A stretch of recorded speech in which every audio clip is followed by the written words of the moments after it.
I'm Tom Baker, this is Chasing Cars, and behind me is the updated 2024 Kia Sorento. So far here in Australia, only the petrol V6 and the diesel 4-cylinder have landed. The two hybrid versions are still on the way, arriving in about 2 months' time.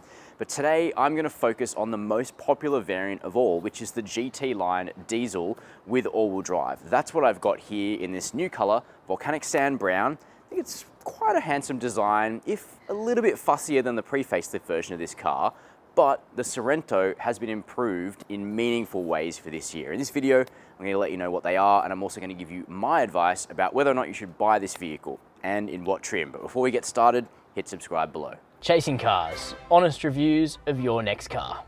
Brought to you by Budget Direct. Jumping into the Kia Sorento, and we find one of the nicer interiors in the large SUV segment in Australia, particularly in the GT line, but a bunch of top-end features have actually trickled down the Sorento range, which has 4 variants: S, Sport, Sport Plus, and GT line. The most popular of all is the GT line paired with the diesel all-wheel drive engine. This Tesla that I'm sitting in right now actually has the petrol V6 fitted, but I've spent all of my time driving the diesel, and that's what I'm going to be talking about in this review. But otherwise, what you see here is what you get in a GT line of any powertrain. That is black Nappa leather with perforations. Your front seats have got extensive electric adjustment and lumbar on both sides in the GT line, which is great for road trips. Heating and cooling as well. Nice chunky leather wrapped steering wheel with paddle shifters. The diesel's dual clutch automatic responds quite well to being driven through the paddles, so they're not actually just there for show. Now the dashboard has had quite a remodeling for the facelift. That's going to be one of the big things you'll notice that's different if you've got a pre-facelift version of this Sorento. You've now got a big curved piece of glass, but only the GT line gets twin 12.3-inch screens, which really maximize the appearance of this panel. If you go for a lower variant, you get a sort of mixed display with some fixed components over here in front of the driver, and the effect just isn't anywhere near as posh. Now, unfortunately, Kia Australia pushed very hard to get a tan interior option for the Sorento in 2024. You can get it in Korea, but unfortunately the Korean factory is keeping it for the Korean market only. So hopefully progress is made on that front in future, because at the moment it's only a black interior, and on a grey day with the black headliner, it does get a bit dark. Still, it sounds good in here. We've got a Bose 12-speaker premium audio system that works well. And the new infotainment system looks better, is quite easy to use, and finally has wireless Apple CarPlay and wireless Android Auto, which is great to see. Slight ergonomic drawback in that the climate and media controls are now this sort of touch panel we first saw in the Sportage. It's fine, it's just a little bit fiddlier to use than sort of fixed buttons that always do the same thing. But storage space is good, faster wireless charging, big cup holders, big bin between the seats, large door bins too, and generally the materials and the quality feel honest, but a little bit upmarket from the average, and I like that. Here in the second row of the Sorento, it's very spacious. The floor is almost completely flat, and you could probably even get someone in the center. This is a big 5-seater. That's the right way to think about this car. It is a 3-row SUV, great to have those extra couple of seats in the back, but they are small, as we'll see in just a second. Using this thing as a big 5-seater, your rear seat legroom is really great. Your headroom is good, even with this panoramic sunroof that is standard and only fitted on the GT line variant. You've got your air vents, USB-C ports now in the backs of the seats to charge those devices quicker. You do have a flip-down armrest with 2.5 cup holders back there as well. Plus, really impressively, perceived quality in the Sorento is better than many rivals. You've got lots of plush, soft materials, even here in the back seat. You've got manual sunshades, so you don't have to have those dodgy aftermarket ones. And even the back seats are heated in this car, which is pretty nice. As I said, it's best to think about the Sorento as a generously sized 5-seater with a small third row that you can deploy if you really need it. This isn't somewhere you'd want to be spending a huge amount of time. Access is not that graceful because the big side of the 60/40 split rear seat is actually on the curb side in Australia, not perfect. But as you can see, I'm able to fit back here. I'm still the same 6 foot as I was before, and I've got headroom. There is a little cutout. Legroom is okay with the middle row in its middle position. I do have air vents back here. I do have USB ports. The airbag only extends to the glass, unfortunately, which is a bit of a worry. But really, it's just a comfort thing. I mean, look how far my leg is above the seat base. So maybe for 20 minutes, this would be fine. For 2 hours, it'd be pushing it. Moving around the back of the Sorento now, I do want to touch on one little conundrum about facelifted cars in general. Normally, facelifted versions of vehicles are the way to go because all the little bugs have been ironed out. They're usually better cars, and so it goes for the 2024 Sorento. However, there's one little problem. With very few exceptions, in my opinion, facelifted cars are usually uglier than the pre-facelift version. There's sort of a need to get a bit fussier with the design, make it look new, do little things like joining the tail lights for some reason, which were perfectly handsome and minimal pre-facelift and have now been gussied up with extra detailing so we can say this is the 2024 car. There are some exceptions that come to mind, but most of the time the updated version just doesn't look quite as crisp. I think that's sort of what happened here as well. But power tailgate gets out of the way promptly. I've got the third row in place here. There's just under 200 litres of space, so this is not a massive vehicle on the scale of something like Kia's fully electric EV9, but it is practical enough. You'll get a couple of school bags back here without issue, and it is super easy to drop these rear seats manually. Anyone can do that. You've got a bit more storage space down here. You've got your jack, because this car has a full-size spare wheel, which is becoming rare now in the car industry and even in big SUVs like this. So well done, Kia. You then also have a control here at the back to lower that power tailgate. But if you've got the key in your pocket and you just stand here for a few seconds, it'll open up. So what is the 2024 Sorento like to drive? Well, this is just a facelift, but it is a deeper facelift than what we would see for most cars. So what I mean by that is even though the engine lineup hasn't changed for the Sorento, the ride and handling has been given an upgrade. So we've got new damper technology in this car, and there's also been a more minor retune of the rack-mounted electronic power steering in this car.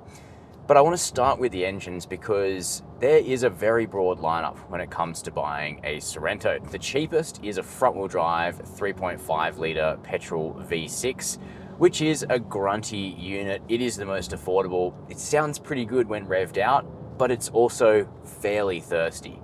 Probably a good choice if you don't do that many Ks. If you're only planning to have the car for a few years, definitely consider the petrol because it is really completely fine. But ultimately nothing to write home about in the scheme of engines that you can get for the Sorento. Most people in Australia end up buying the diesel, which is what I've spent my time concentrating on for this review. It's 2.2 litre SmartStream D aluminium 4-cylinder turbo diesel. It produces 148 kilowatts of power and 440 newton meters of torque, and it is a perfectly adequate engine. It's very fuel efficient in the real world. You'll be able to get 7 liters per 100 Ks out of it. It's got enough grunt. We have performance tested one in the past and got about 7.5 seconds from 0 to 100, which is going to be enough for most people. It's a good flexible unit. And importantly, Kia can build enough of them. So that's why you're able to get your hands on a diesel Sorento in Australia and why 80% of Aussies end up going with that engine. But the hybrid options are quite interesting. There's a 1.6 litre turbo petrol 4-cylinder engine, which you could pair with a series parallel hybrid in either front-wheel drive or all-wheel drive. Or you can even go for a plug-in hybrid, which is going to give you around that 50, 60 kilometers of electric range in the real world.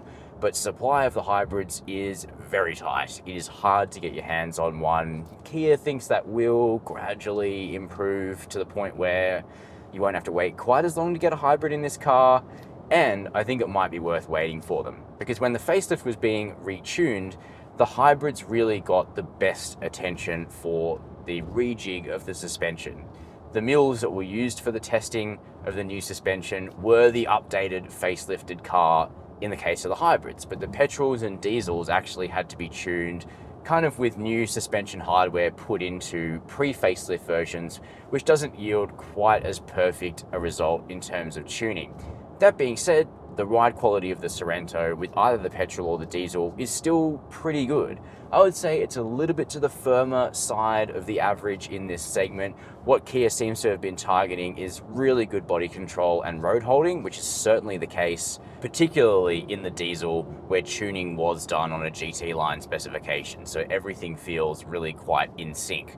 The urban ride quality is a little bit stiffer at the front end in particular than what I might be looking for, but I am promised that the ZF Sax frequency selective dampers in this car are the sort which will actually soften a little bit after about 10,000 kilometers of driving. Now, we do have a long-term Sorento hybrid coming in, so we'll be able to test that theory on our long-term testing program.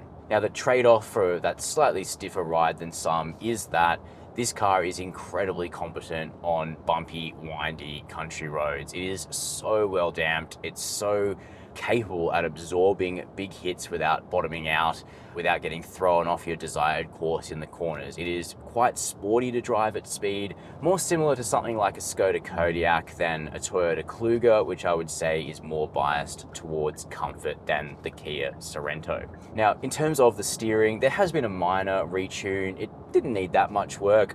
The steering itself is still a little bit vague and hazy, but it's at least consistent, it's predictable, and also the grip levels from the Continental premium contact tires are pretty high on this car, so you can really commit more than probably anyone would need to in a large SUV, and the Sorento is able to stand up to that kind of punishment. Otherwise, refinement is reasonable. It's not the quietest SUV that I've heard inside, but it's quiet enough. Visibility is excellent. This is a pretty square, conventionally shaped vehicle. And the safety features are good, well tuned, but pretty conservative in terms of the implementation of European safety regulations. So the speed warning on this car is 3 decibels quieter now than it was before in other Kias with this level of safety tech, but it still goes further than the regulations actually require. And you'll want to map this star button on the steering wheel to be able to turn off the incessant beeping, which occasionally misreads speed signs and really becomes quite frustrating at times. But otherwise, the lane keep assist works well, the adaptive cruise is really smooth, particularly on the highway, and the blind spot cameras remain the best way of managing your visibility in your blind spots. So for 2024, the Sorento is a bit more expensive than before, but I think what we've seen in this review is that it is a better car than what you could get last year. It's about time that Kia joined the rest of the pack in terms of having wireless smartphone mirroring, which this vehicle now has, but further refinements to the way the Sorento drives are certainly welcome. But I can't help but be left with a sort of impression that we haven't yet driven the sweetest Sorento. We're told that the series parallel hybrid is really the best of these cars in terms of ride and handling. They arrive in about 2 months' time, and Chasing Cars will be running one as a long-termer. So my advice right now would probably be wait 8 weeks, test drive the hybrid. The diesel remains easily recommendable though, but is it going to be the sweetest Sorento? We will see. Now, if you've enjoyed this video, please leave me a comment down below. Hit subscribe and that notification bell if you want to see more videos like this one. And as always, thanks for watching Chasing Cars.